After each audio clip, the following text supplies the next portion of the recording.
तो चलिए आज ओशो के नज़रिए से दौलत और गरीबी को समझते हैं। और ये एक ऐसी सोच है ना जो शायद हम सब की पुरानी मान्यताओं को हिलाकर रख दे। ओशो शुरुआत ही एक चौंकाने वाले विचार से करते हैं। ये सीधा हमारे सोचने के ढंग पर ही सवाल उठाता है। मतलब कमी बाहर नहीं है, कमी अंदर है, एक ऐसी रुकावट जिसे हमें पार करना है। तो आते हैं पहले सेक्शन पर, गरीबी का एक कड़वा सच। चलिए उस बुनियाद को समझते हैं जिस पर ओशो का पूरा तर्क खड़ा है। देखिए, सबसे अहम बात यह है कि दौलत फाइनेंशियल स्टेटस से पहले एक स्टेट ऑफ माइंड है। मतलब ओशो कहते हैं कि असली अमीरी पैसों से नहीं बल्कि किसी के विचारों की मैच्योरिटी से आती है। सेक्शन 2, बेवकूफ़ी की परिभाषा। तो अगर बेवकूफ़ी ही असली रुकावट है तो ओशो के हिसाब से इसका मतलब क्या है? आइए इसको आसान शब्दों में समझते हैं।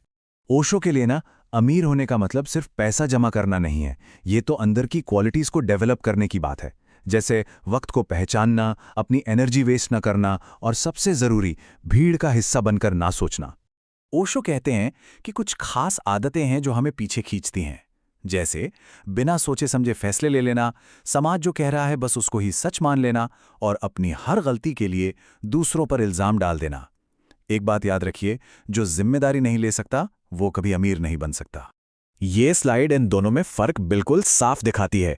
देखिए, एक तरफ है बेवकूफ सोच जो हमेशा इल्जाम लगाने के लिए किसी और को ढूंढती है, और दूसरी तरफ है अमीर सोच जो जिम्मेदारी लेती है, अपनी जिंदगी जीती है और अपनी अंदर की ताकत बढ़ाती है।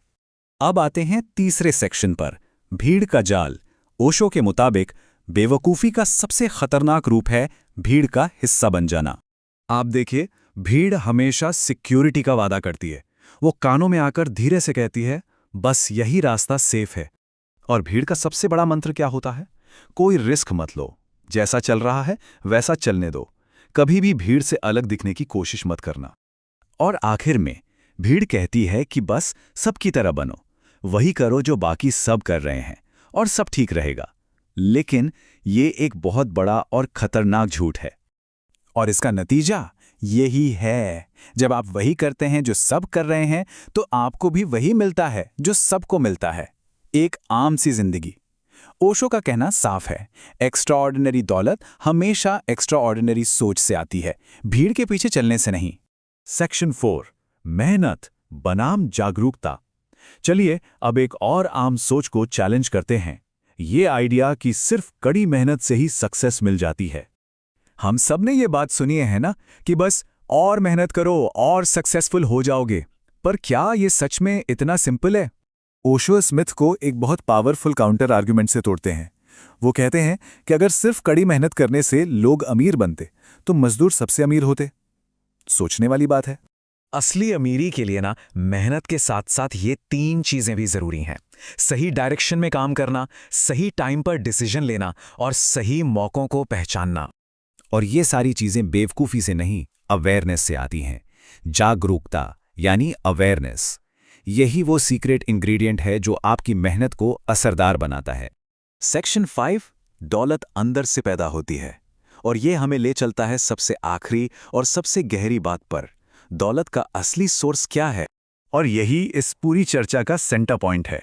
पैसा मंजिल नहीं है, वो तो एक रिजल्ट है, एक बाई प्रोडक्ट है आपकी अंदर की स्टेट का। समझदार इंसान पहले खुद पर काम करता है, खुद को डेवलप करता है, और पैसा वो तो अपने आप पीछे चलाता है। तो ओशो का कोर मैसेज बहुत सिंपल है लेकिन गहरा है। बात है खुद को जानने की, दूसरों से कंपैरिजन बंद करने की और अपनी पूरी एनर्जी को एक जगह फोकस करने की। जो इंसान अपनी जिंदगी का मालिक बन जाता है वही दौलत का भी मालिक बनता है। आखिर में ओशो समझाते हैं कि असली रुकावट साइकोलॉजिकल है। ये डर गरीबी का नहीं है, ये डर है बदलाव का, खुद को बदलने का।